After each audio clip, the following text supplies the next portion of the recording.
여러분, 회개, 우리가 예배당에 와서 또 우리가 신앙생활 하면서 가장 많이 듣는 단어 중에 하나가 회개죠. 회개. 하나님 앞에 회개해야 된다. 그리고 우리가 늘 회개 기도를 드려요. 여러분, 여러분의 회개는 어떻습니까? 우리가 마치 무뎌진 칼날처럼 하나님 앞에 회개한다 회개한다 하지만 진짜 회개를 드리지 않는 경우가 참 많이 있어요. 여러분, 이 회개가 왜 중요한가? 아까 우리 집사님 찬양 인도하시면서 말씀에서 들어라, 그래서 답을 드릴게요. 여러분, 회개가 왜 중요할까요? 우리가 하나님 앞에 회개하지 않고는 가까이 나아갈 수 없기 때문에 그렇죠. 하나님의 거룩하심 앞에 우리가 이 죄를 안고서 나아갈 수 없어요. 단 한 걸음도 나아갈 수 없어요. 그래서 우리가 주님 앞에 회개하고 엎드리고 우리의 죄를 다 고백하는 그 과정이 너무너무 중요합니다. 회개하지 않으면 구원도 없다라는 것이에요. 그래서 여러분, 우리가 진정으로 회개하는 것이 참 중요한데, 오늘 이 말씀을 통해서 우리는 어떻게 회개하고 있는가, 진짜 회개하고 있는가, 회개를 어떻게 생각하고 있는가, 좀 다시금 돌아보길 원합니다. 여러분 다 아시는 내용일 텐데 그 아시는 내용 속에서 여러분이 하나님의 마음과 도전을 발견하실 수 있기를 간절히 바랍니다. 여러분, 오늘 말씀해 보니까 오늘 본문이 좀 특이하게 시작을 해요. 어떻게 시작하냐? 역사적 인물들을 막 나열하면서 시작합니다. 뭐라고 하죠? 디베rio 황제가 통치한 지 15해, 본디오 빌라도가 유대의 총독, 헤롯이 갈릴리의 분봉왕. 여러분 쭉쭉쭉쭉쭉 나와요. 그러고 나서 중요한 인물과 말이 등장하는데 2절에 보니까 2절 상반절에 이렇게 기록합니다. 안나스와 가야바가 대제사장으로 있을 때에, 이렇게 얘기합니다. 여러분, 있을 때에 이 말이 되게 중요해요. 우리가 그냥 지나치기 쉬운데 안나스와 가야바는 누구냐면 대제사장이래요. 그런데 이 사람들이 대제사장으로 있을 때에 라고 하면서 이야기가 시작됩니다. 여기서 중요한 건요, 저 사람들이요, 많은 사람들이요, 몇 년 동안 뭘 어떻게 다스렸고 했다는 그런 게 중요한 게, 뭐 기간이 중요한 게 아니에요. 여기서 말하고자 하는 그들이 있을 때라는 것은 어떤 그 시간의 질적인 면을 이야기하는 거예요. 있을 때에. 그러니까 안나스와 가야바가 있던 시절은 어떠한 시절이었는가, 그 시간의 질적인 측면은 어떠했는가라고 할 때, 여러분, 안나스와 가야바라는 사람은요, 부패한 대제사장이었어요. 오늘로 따지면 아주 악취를 풍기는 목사와 같은 거죠. 겉보기에는 그럴싸한 대제사장이고 옷을 입고 거룩한 듯한 표정과 모습을 하고 있지만, 여러분, 그들의 진짜 영적인 민낯은요, 정말 악취가 풍기는 그러한 부패한 그리스도인이었다라고 하는 사실이에요. 여러분, 그 당시에 성전은요, 너무너무 부패했어요. 그래서 여러분 아시죠? 예수님께서 성전 앞에 매매하는 자들의 상을 엎으셨잖아요. 오죽하면 예수님께서 그 모든 분노를 그대로 표출하셨겠어요. 이것은요, 당시에 이 대제사장들과 종교 지도자들과 성전이 이미 많이 타락해 있다는 것을 반증해 주는 거예요. 그러니까 안나스와 가야바가 있을 때에라는 건 어떤 때예요? 굉장히 영적으로 무너져 있던, 병들었던 시대를 우리에게 보여주고 있는 거예요. 사랑하는 여러분, 시대는요, 그냥 시간의 흐름에 따라 흘러가는 것 같지만 그렇지 않습니다. 누가 어느 자리에 있었느냐에 따라, 어느 시기에 있었느냐에 따라 그 시기의 질적인 측면이 달라지는 거예요. 여러분, 우리는 그러면 어떠한 때를 살고 있습니까? 제가 오늘 말씀을 묵상해 보는데 우리 이런 생각이 들었어요. 여러분, 우리는 어느 때를 살고 있는가? 유일태 목사가 청년부의 담당 목사일 때에 어떠세요? 나중에 그 시기가 어떻게 기록될까요? 역사에. 박성효 집사님이 찬양 인도를 하실 때에, 우리 70주년인데 훗날 70년이 지난 후에 그때가 어떻게 기록될까? 기억될까? 여러분, 어떻게 기억될까요? 암흑의 청년이 목자로 섬길 때에, 김경률 집사님이 부장님으로 섬길 때에, 여러분, 그때가 어떠한 때기를 여러분 기대하십니까? 지금 이때가? 저는 이런 생각이 들어요. 암흑의 리더가 목자의 리더로 섬길 때에, 그때 그 목장의 그 한 영혼이 위로받았더라. 암흑의 집사님이 부장으로 섬길 때에 정말 청년들이 그 집사님의 사랑을 듬뿍 받았더라. 아무개 집사님이 찬양 인도자로 섬길 때에 그때 그 공동체 가운데 뜨거운 찬양의 열기가 있었더라. 아무개 목사가 청년부를 섬길 때에 그때 정말 하나님을 향해 갈급하게 달려나온 예배자들이 많이 있었더라.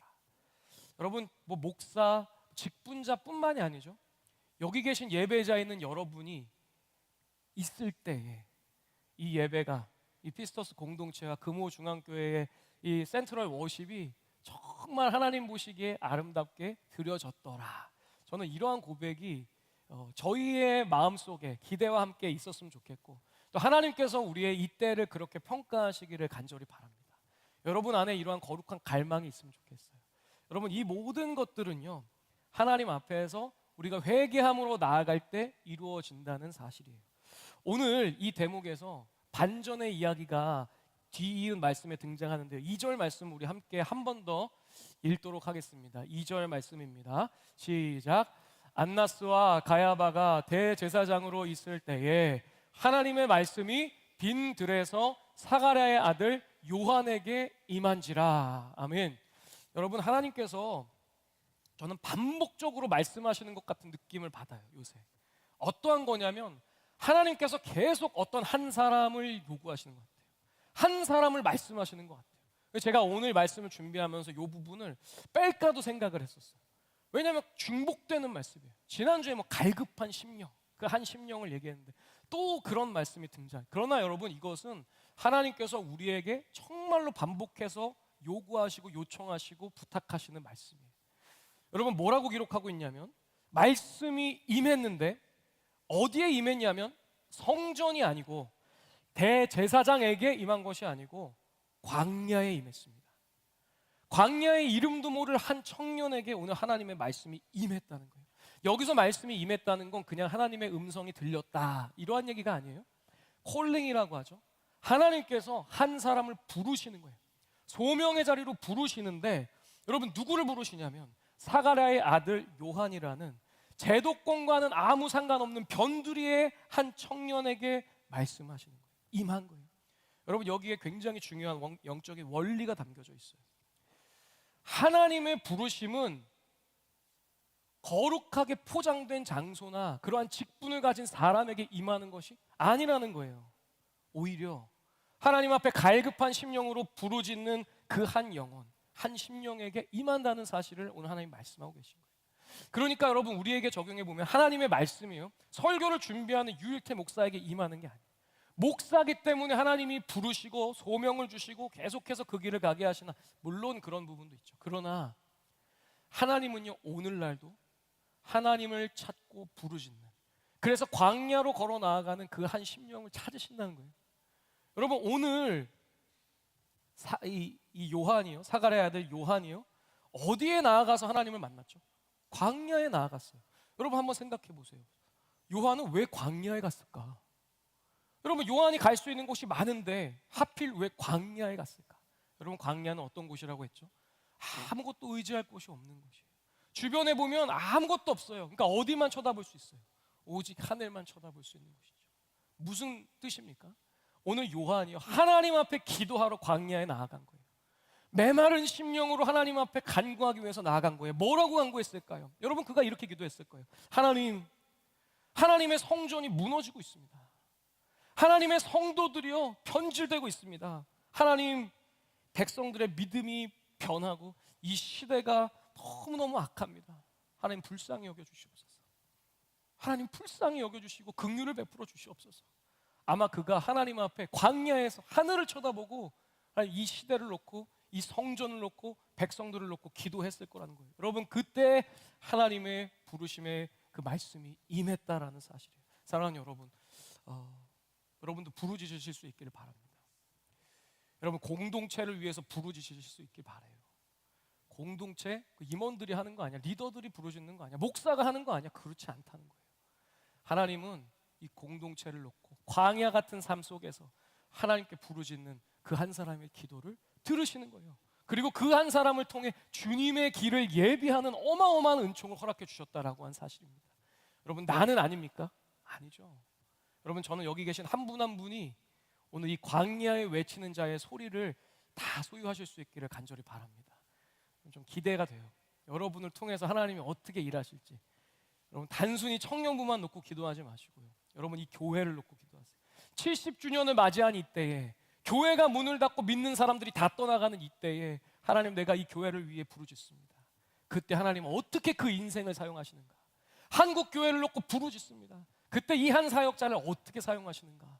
여러분 우리가 그 은혜와 열매를 함께 간증할 수 있기를 간절히 바랍니다. 여러분 세례 요한이요 메시지를 전하는데요, 간단해요.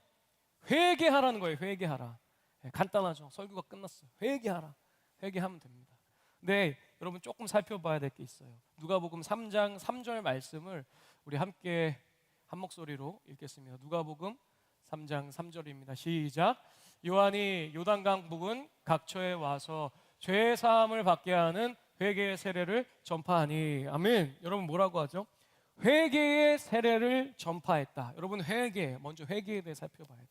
여러분 잘 아실 거예요. 회개가 어떤 건지. 그러나 다시 리마인드 하면서 여러분 정립하길 바라요. 여러분 회개는 뭐죠? 어떤 거죠? 하나님 앞에 엎드려서 하나님 잘못했습니다, 하나님 용서해 주세요 라고 말하는 것이 회개인가? 이렇게만 생각하고 있다면 이거는 단면만 알고 있는 거예요. 여러분 회개란 것은요, 단순히 하나님 앞에 잘못했습니다, 용서해 주십시오, 하나님 내가 죄가 많습니다 라고 고백하는 것을 넘어서는 아주 본질적인 개념이에요. 이 단어가요, 메타노이아라는 단어거든요. 이 정도는 우리가 청년으로서 좀 기억해야 둘만해요. 메타노이아, 반복되는 단어예요. 여러분 메타라고 하는 것이 뭐냐면 방향 전환을 의미해요. 우리가 운동할 때, 우리 형제들 축구나 농구할 때 방향 전환을 잘하는 사람이 굉장히 탁월합니다. 아시죠? 그 살짝의 움직임만으로도 방향 전환이 가능한데, 여러분 방향을 완전히 돌리는 게 메타예요. 그럼 노이어는 뭐냐? 이 노우스라고 하는 단어인데 사고 체계를 뜻해요. 합치면 뭐예요? 메타노이아. 사고 체계의 방향 전환을 뜻하는 거예요. 사고 체계를, 그 방향을, 우리가 가고 있는 사고 체계의 방향을 전환하는 걸 말해요. 다시 말해서 회개란 건 뭐냐면요, 우리의 생각의 단면, 여기 있는 생각 하나를 하나님 이 생각이 잘못됐군요, 죄송합니다, 잘못했습니다, 내가 참 부족합니다, 하나님 용서해 주시고 돌이키길 원합니다 가 아니라 우리의 중심 전체를 돌이키는 게 바로 회개라고 하는 것이에요. 여러분 우리가 여기서 실수를 많이 하는 거예요. 하나님 내가 이거 잘못했으면 나 돌이키길 원합니다. 마음에 찔림이 있어요. 어떤 죄를 지었을 때 찔림이 있어요. 그걸 돌이키길 원해요. 때로는 눈물로 기도도 해요. 그런데 여러분 돌이켜지나요? 잘 안 돌이켜지는 거예요. 그 부분만 돌이키려고 하니까 결국에는 돌이키는 것 같다가도 제자리로 돌아오고 늘 내가 가는 방향으로 그냥 가게 되는 거예요. 어떻게 해야 되죠? 여러분 완전히 돌이켜야 한다는 거예요. 완전히 돌이키는 거. 여러분 자동차를 타고 이제 여러분이 길을 떠난다고 생각해 보세요. 좀 휴가를 좀 가고 싶어요. 빨리 여름이 돼가지고 빨리 휴가를 갔으면 좋겠어요. 여름만 기다리고 있어요. 여러분 휴가를 가는 거예요. 지금 제가 여러분과 함께 가요. 부산으로 가자. 그래서 청년부가 부산으로 갑니다. 너무 좋죠. 부산 가는데 가다 보니까 강릉이 나와요. 표지판에. 완전 잘못 가고 있죠. 여러분 그러면 여기서 우리가 얘기하는 거예요. 잘못 왔다, 이거 실수했다. 제가 막 여러분한테 막 자책하면서 사과하는 거예요. 내가 잘했어야 되는데, 미안해요, 내가 운전을 잘 못해서. 그러면서 계속 강릉으로 가요. 그러면 어디에 도착하죠?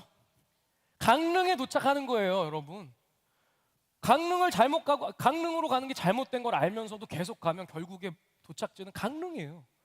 달라지는 거 아무것도 없어요. 여러분 내가 아무리 자책하고 미안해하고 눈물 흘리고 여러분 앞에 사과한들 아무 소용이 없어요. 그냥 강릉이에요. 여러분 중요한 것은요, 핸들을 돌려야 된다는 거예요. 내가 하나님 앞에 얼마나 많은 눈물을 흘리고 엎드리고, 물론 하나님 앞에 통회하는 심령 중요하죠. 그러나 결과적으로 우리가 하나님 앞에 회개한다면 핸들을 틀고 옳은 방향으로 돌이켜야 된다라고 하는 사실이에요. 그러므로 여러분 내가 원하는 삶에서 하나님이 원하시는 삶으로 돌이킬 때 진정한 회개가 일어나는 것입니다. 여러분 오늘 본문에 보니까 어, 이 세례 요한이요 메시지를 전하면서 회개라고 얘기하지 않고 한마디를 덧붙여요. 회개의 세례라는 표현을 덧붙여요.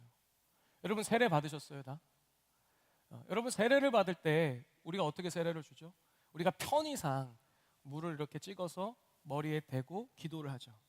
그런데 여러분 이 2000년 전에 세례 요한이 요단강에서 세례를 줄 때는 어떻게 줬을까요? 물을 찍어서 줬을까요? 성경에 보면 그 장면이 나와 있죠. 여러분 요단강가에 나와서 물에 담그는 거예요. 그 온 몸을 물에 담그는 거예요. 침례라고 하죠. 침례. 물 속에 온 몸을 다 담궈서 완전하게 물에 적시는 거예요. 여러분 우리가 뭐 이렇게 천을 염색할 때 염료에다가 천을 담그잖아요. 살짝 담그면 제대로 염색이 안 되죠. 완전히 담갔을 때 그 원래 염색하고자 했던 그 색이 나오는 거예요. 그리고 한번 그렇게 하면 이제 빠져나오지 않죠. 그 색이. 여러분 세례도 마찬가지예요. 회개의 세례는 우리의 겉모습만 조금 바꾸는 게 아니에요. 색깔을 살짝만 입히고 그냥 그런 것처럼 살아가는 게 아니라는 거예요. 우리의 전 존재가 아예 다른 영역으로 들어가는 거예요. 그러니까 이전의 나를 조금 고쳐가지고 고쳐 쓰는 게 아니고 여러분 나의 존재 자체를 이제 끝내버리는 거예요. 과거의 죄악에 물든 나의 인생을 끝내버리고 새로운 삶을 시작하는 거예요. 예수 그리스도 안에 이전 것은 지나갔으니 보라 새 것이 되었도다. 새로운 피조물로 거듭나서 이제 새로운 방향으로 예수 그리스도와 함께 나아가는 것이에요. 여러분 그래서 찬양도 있잖아요. 주님 뜻대로 살기로 했네. 주님 뜻대로 살기로 했네. 뭐라고 하죠? 뒤돌아서지 않겠네. 이제 내가 정한 방향 예수 그리스도를 따라가는 그 삶으로 나아가기로 결단했다는 거예요. 절대 뒤돌아보지 않겠다는 거예요. 그래서 사도 바울이요 이 이야기를요 어떠한 단어로 표현하냐면 장사됨이라는 표현을 통해 표현해요. 장사됨. 우리는 장사된 존재다. 우리가 회개하며 하나님 앞에 엎드렸을 때 우리는 죽은 존재야.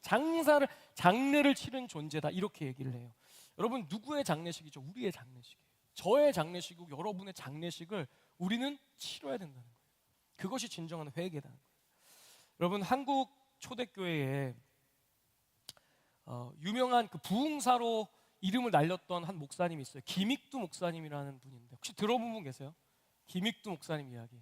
그래 안 들어봤어야 제가 할 맛이 나죠. 여러분 이분이요 청년 시절에 아주 손꼽히는 깡패였다고 합니다. 여기에 좀 힘 좀 쓰시는 분 있어요. 청년 시절에 이 김익두 목사님이요 진짜 깡패였대요. 그러니까 동네 그냥 뭐 이런 게 아니고 진짜 깡패 출신이어가지고 사람들이요 이 김익두 목사님을 길거리에서 만나는 것도 너무 두려워해서 이분이요 너무너무 무서우니까 사람들이 아침에 길을 나서면서 기도를 했다는 거예요. 정화수를 떠놓고 오늘 김익두를 만나지 않게다. 정말 뭐 실화인지 가짜인지 모르겠지만 역사에 그렇게 기록이 돼 있어요. 그 정도로 악랄한 깡패였던 사람이 김익두인데 이분이요 스왈렌이라는 선교사님을 만나게 돼요. 그분이 하는 예배에 참석했다가 그 설교 말씀을 듣고 성령의 깊은 체험을 통해서 하나님 앞에 회심한 거예요. 막 회개하며 기도한 거예요. 그냥 단순히 내가 좀 사람들 괴롭힌 거 잘못했습니다. 하나님 잘못한 거 용서해 주세요 라고 그냥 얘기한 게 아니고요. 이제 하나님 앞에서 나의 모든 이 죄를 철저하게 자복하고 예수님 믿기로 결단합니다. 이제 나는 죽었습니다 라고 결단을 했다는 거예요. 그리고 진짜로 이 사람이요 이분이 자기의 장례식 부고를 만들어가지고 그 부고를 다니면서 집집마다 전해줬다는 거예요. 무서울 것 같지 않아요? 제일 무서운 깡패가 갑자기 문을 두드려서 막 열었더니 나는 죽었다 이런 부고를 막 전해주는 그 부고 안에 이렇게 써 있었대요. 나 김익두는 죽었다. 나 김익두는 이제 예수 안에서 죽었다. 이렇게 써 있는 거를 나눠주면서 전도를 했다 그래요. 좀 기괴한 장면이에요. 사도 바울의 어떤 전도가 이런 모습이 아니었을까 싶어요. 여러분 어떤 일이 생겼을까요? 사람들이요 처음에 무서워하다가 이제 의구심이 생긴 거예요. 진짜? 네가 진짜로 변했어? 하나님 앞에서 회심했어? 한번 그럼 네가 진짜 죽었나 안 죽었나 확인해 보자. 꼭 이런 사람들 있잖아요. 여러분 한 사람이요 이게 궁금해서 꾸정물을 정성스럽게 준비했어요. 이 꾸정물을 가지고 김익두가 전도하는 그 자리에 딱 가가지고 부은 거예요. 진짜 간이 크죠. 그럼 어떻게 됐을까요? 부은 사람도 순간 놀랐을 거예요. 딱 붓고선 반응 이제 죽을 수도 있잖아요. 근데 김익두가요, 꾸정물을 딱 맞고선 꾸정물 탁 털면서 씩 웃었대요. 그 사람을 보면서. 그리고 이렇게 말했답니다. 내가 죽었으니, 내가 정말로 죽었으니 당신이 살았소다. 이렇게 얘기했다는 거예요. 여러분 무슨 말이에요? 여러분 나 덕분에 너 살았다는 거예요. 예수님 덕분에 살았다는 거예요. 여러분 이 김익두가요, 진짜 예수님 만나고요, 그 과거의 모든 죄를 청산하고 정말 하나님 앞에 그 모든 과거의 시간을 다 뒤로 하고 완전히 방향을 틀고 이제 예수 그리스도의 십자가를 향해서 나아가는 그리스도인이 된 것이죠. 여러분 그때부터 이 김익두 목사님이 하시는 그 놀라운 부흥의 역사가 그의 인생 가운데 막 펼쳐지기 시작했다라는 것이에요. 여러분 칼빈이라는 신학자가요, 이런 상황을 두고 이렇게 얘기했어요. 회개는 우리의 전 존재가 하나님께로 돌이키는 것이다. 뭐라고요? 우리의 전 존재가 하나님께로 돌이키는 거래요. 그러니까 우리의 생각과 우리의 관계와 우리의 물질관과 우리의 연애와 우리의 미래와 내가 가지고 있는 과거의 상처와 현실의 불안까지도 여러분 이 모든 것이요 하나님 앞에서 방향을 트는 거예요. 네, 하나님 앞에서 방향을 트면 안 되고 죄 앞에서 방향을 트는 거예요. 하나님께로 나아가는 거죠. 사랑하는 여러분, 꼭 기억하실 수 있길 바라요. 나는 어떻게 회개하고 있는가? 정말 그 부분적인 회개로 나아가고 있지는 않은가? 그냥 하나님 앞에 죄송합니다 한마디 하는 것으로 나의 회개를 다 된 것처럼 치부해버리진 않을까? 여러분 우리가 하나님 앞에 전적인 회개로 나아갈 때 비로소 나의 인생이 하나님이 주인 되시는 항해가 된다는 사실을 꼭 기억하실 수 있기를 바랍니다. 여러분 이어지는 누가복음 3장 7절 8절 말씀이 있어요. 읽지는 않았지만 그 말씀을 우리가 한 번 더 보겠습니다. 7절 말씀 8절 말씀 함께 읽겠습니다. 시작. 요한이 세례를 받으러 나오는 무리에게 이르되 독사의 자식들아 누가 너희에게 일러 장차 올 진노를 피하라 하더냐. 그러므로 회개에 합당한 열매를 맺고. 여기까지 읽겠습니다. 여러분 뭐라고 하죠? 세례 요한이요, 장차 올 진노가 있다 이렇게 얘기해요. 장차 임할 진노가 있다. 여러분 장차 임할 진노는 뭘까요? 우리가 하나님 앞에 그 엄중한 심판대 앞에 설 때가 있다는 거예요. 그리고 그때는요 장차 올 진노, 장차 올 임박해 있는 진노다라는 사실이에요. 여러분 하나님의 심판대를 생각해 보신 적 있으세요? 여러분 우리가 죽음을 잘 생각하지 않아요. 왜냐하면 다 젊기 때문에 그렇죠. 여기 계신 모든 분들이 다 젊어요. 난 아닌 것 같은데 해도 젊어요. 여러분 우리는요 죽음을 생각하지 않습니다. 하나님의 심판을 생각하지 않아요. 뭘 생각하냐면 하나님의 사랑을 생각하죠. 하나님의 긍휼을 생각하고 하나님의 자비와 위로를 생각해요. 그러나 여러분 죄의 문제 앞에서 우리가 기억해야 하는 것은 하나님의 심판대가 있다는 거예요. 그리고 그 심판대 앞에서는요 누구도 예외가 될 수 없다는 사실을 우리가 기억해야 돼요. 여러분 장차 임할 진노, 그 심판이요 굉장히 임박해 있다는 거예요. 영적인 의미에서도 그렇고 육체적인 의미에서도 그래요. 여러분 언제 누가 죽을지 어디서 죽을지 알 수 있습니까? 알 수 없죠. 가끔 이런 얘기하는 분들이 있어요. 목사님 평생 그냥 자유롭게 살다가 죽기 직전에 하나님 만나고 회개하고 뭐 구원 받으면 되는 거 아닙니까? 너무나 어리석은 질문이에요. 여러분 내가 죽을 때를 아는 사람이 있나요? 그렇다면 그렇게 할 수도 있죠. 나름대로 계획을 세워서 갈 수도 있죠. 그러나 여러분 우리는 누구도 하나님이 우리를 언제 데려가실지 알 수가 없다는 거예요. 그러므로 여러분 우리에게 그 심판의 날 죽음 이후에 하나님 앞에 서는 그 순간은 여러분 먼 훗날의 이야기가 아닙니다. 그것이요 조만간 우리에게 일어날 수도 있어요. 여러분 불길한 얘기를 제가 드리는 게 아니에요. 그러므로 어떻게 하라는 거예요? 준비해야 된다는 거예요. 회개해야 된다는 거예요. 여러분 오늘이 은혜의 날인 것만큼 오늘이 하나님 앞에 회개하고 돌이킬 수 있는 날이라는 사실을 여러분이 꼭 기억하셔야 돼요. 여러분 다른 날이 아닙니다. 다음 주 예배가 아니에요. 오늘 이 예배 가운데에서 하나님 나의 죄를 내가 돌이키길 원합니다. 하나님 내가 나의 죄를 보기를 원합니다. 하나님 나의 죄를 조명해 주십시오. 내가 알지도 못하는 나의 모든 죄악을 하나님 앞에 다 토로하고 고백하고 이제 완전히 돌이킬 수 있도록 하나님 오늘 내 안에 역사하여 주시옵소서 라고 하는 간구가 있어야 한다는 거예요. 그때에 여러분 심판은요 두려운 자리가 아니에요. 우리에게 영광스러운 자리가 되는 거예요. 그렇지 않겠어요? 회개하고 완전히 돌이킨 자에게 하나님의 그 심판 때는 하나님 나라에 들어가는 관문이 되는 거죠. 영광스러운 관문이 되는 거예요. 바라긴 여기 계신 모든 분들이 그 영광스러운 관문에 통과하실 수 있기를 주님의 이름으로 축복합니다. 여러분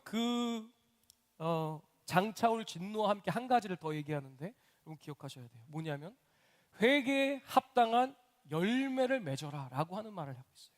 회개에 합당한 열매. 여기서요 중요한 표현이 뭔지 아세요? 회개도 중요하고요 열매도 중요해요. 그런데 합당한 열매를 맺는다는 게 너무 중요해요.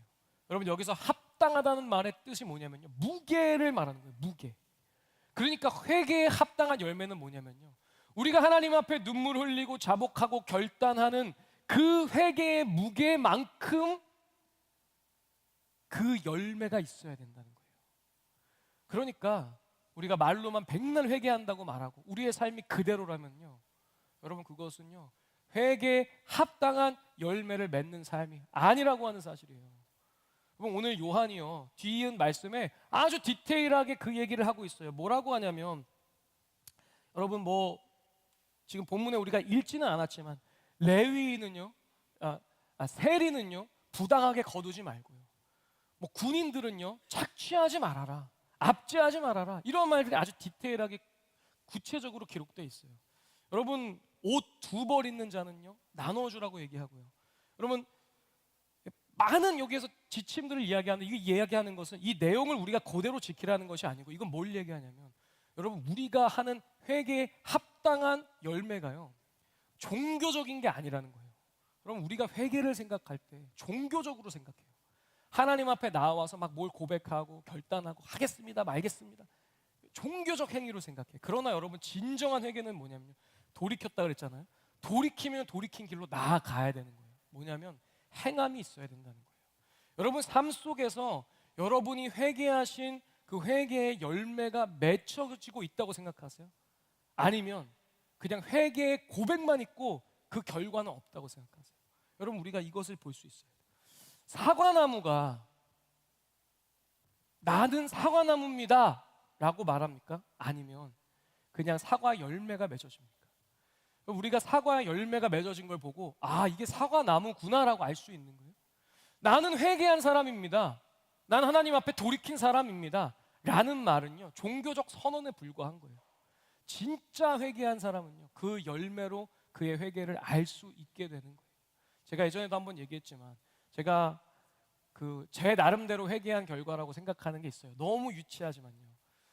제가 말했잖아요. 20살 때 하나님 인격적으로 만나고 나의 삶이 정말로 죄악된 삶이었고 연약한 삶이었다는 걸 회개한 다음에 제가 가장 뿌듯하게 생각했던 지금도 그 순간은 언제냐 가장 더웠던 7월 달에요. 제가 21살 때 선배들과 같이 밥을 먹고 청년부 중보기도회를 하러 교회 4층까지 걸어 올라갔는데 그 누나가 열쇠 안 갖고 왔다 라고 했을 때 제가 하나님 제가 열쇠를 가져오겠습니다. 그래서 제가 내려가서 지하 2층에 가서 그 열쇠를 가져오면서 제가 얼마나 뿌듯했는지 몰라요. 하나님 저는 진짜 죄인이었어요. 내가 왜 가져와? 네가 가져와. 네가 리더니까.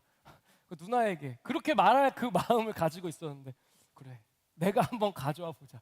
저는 여러분 그 순간을 잊을 수가 없어요. 왜냐하면 저에게는요 그 작은 행동이요 하나님 앞에서 그리고 청년들 앞에서 회개에 합당한 열매였기 때문에 그래요.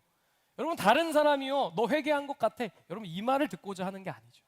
내가 하나님 앞에서 내가 드린 그 회개의 무게에 걸맞는 행동을 하겠다라는 그 결단과 진짜 그 행동이요 여러분 회개의 열매로 나타나는 줄 믿으시길 바랍니다.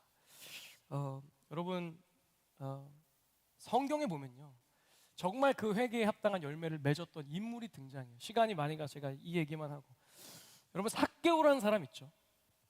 삭개오라는 사람이요 우리가 알기로 그냥 뽕나무에 올라가서 하나님을 갈급하게 찾고 그 예수 그리스도를 만났던 사람으로만 알 수 있는데요. 여러분 그가요 했던 그 회개에 합당한 열매가 어마어마한 것이라는 걸 우리가 기억해야 돼요. 남일이라고요 너무 편하게 얘기하면 안 돼요. 여러분 삭개오가 어떻게 했죠? 예수님 앞에서 자신의 모든 과거의 죄악을 회개하고 돌이키면서 이렇게 얘기합니다. 내 소유의 절반을 가난한 자들에게 주겠습니다. 만일 내가 누군가에게 속여서 빼앗은 것이 있으면 내가 4배를 쳐서 갚겠습니다. 여러분, 하실 수 있으시겠어요? 하실 수 있으시겠어요? 만약에요, 우리가 정말로 누군가를 괴롭혔어요. 과거에 참 철없던 시절에 누군가를 괴롭혔어요. 학생 때 괴롭혔어요. 여러분, 지금 이때에, 다 성인이 된 이때에 다시 연락해서요, 아무개 내가 정말 미안해, 우리 한번 만날 수 있을까? 가서요, 그 친구한테 무릎을 꿇고요, 내가 그때 정말 미안했다, 정말 내가 잘못했어, 내가 아무것도 아닌 거라고 생각하고 살았는데 내가 날 돌아보니까 내가 진짜 죄인이었더라고, 미안하고 정말 미안하고 오늘 이 자리에서 4배를 쳐라. 여러분, 하실 수 있겠어요? 그러한 결단을 우리가 할 수 있겠냐는 거예요. 여러분, 우리가요, 정말 방금 말한 것처럼 곧대로 할 수 없을지라도요, 정말 하나님 앞에 회개하고 돌이켰다면 우리의 삶을 돌아봐야 할 것이에요. 우리가 정말 하나님 앞에 회개에 합당한 열매를 드리고 있는가, 아니면 말뿐인 회개로 우리의 회개를 축소시키고 있는가, 여러분, 우리가 돌아봐야 할 것이에요. 여러분, 저는 이 시대가 왜 이렇게 악하고 왜 교회가 이렇게 힘을 잃어버렸는가 라고 생각할 때 단 하나만 떠올라요. 회개죠, 회개. 여러분, 구원의 감격이라는 것은요, 우리가 하나님 앞에 절절히 회개할 때만 얻을 수 있는 거예요. 내가 진짜 죄인이라는 것을 깨달을 때 이런 나를 구원하시고 오늘도 부르시고 예배하고 말씀을 듣고 찬양할 수 있는 은혜를 주신 그 하나님이 나의 하나님이구나, 그것을 다시금 깨달을 수 있는 것이에요. 바라기는요, 여러분, 다른 곳이 아니라 바로 우리 금호중앙교회의 이 센트럴 예배, 필소스 청년부, 충성 공동체, 여러분 한 사람 한 사람으로부터 진정한 그 회개가 다시 회복되는 은혜가 있기를 주님의 이름으로 축복합니다. 그때 여러분, 우리가 하나님 앞에 온전한 회개의 사람일 뿐만 아니라, 여러분, 정말 아까 말한 대로 이 시대를 밝히는 그런 빛과 소금과 같은 하나님께 정말 쓰임받는 그러한 사람으로 설 수 있게 될 줄 믿습니다. 여러분, 그 세례 요한, 과거의 성경 속에 갇혀있는 인물이 아니죠. 하나님께서는 다시 오실 예수님을 예비하는 그 한 사람을 또 찾고 계시지 않을까요? 여러분, 오늘 그 한 사람 여러분 다 되실 수 있기를 주님의 이름으로 간절히 축원합니다.